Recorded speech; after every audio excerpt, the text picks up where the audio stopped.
ជំរាបសួរបងប្អូនទាំងគ្នាខ្ញុំមកបើកឡានបញ្ជាយកចាំ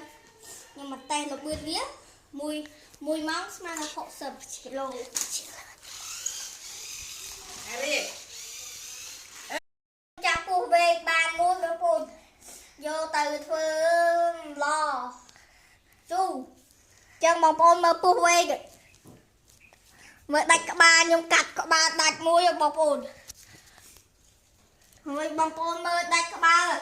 ខ្ញុំនេះមកទស្សនាមកខ្ញុំទាំងអស់នេះអាពេលខ្ញុំ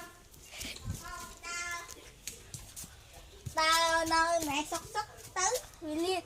ពួកហ្នឹងវាជិះមកកន្លែងនេះចឹងវាចឹកកវាចឹកខ្ញុំនេះវាចឹកខ្ញុំចឹងខ្ញុំទៅពេទ្យអត់ខ្ញុំទៅពេទ្យទឿនចេះសំណាងហើយចឹងវីដេអូនេះមានតែប៉ុណ្្នឹងទេចឹងខ្ញុំផ្ដាំទៅបងប្អូនទាំងអស់គ្នាកុំ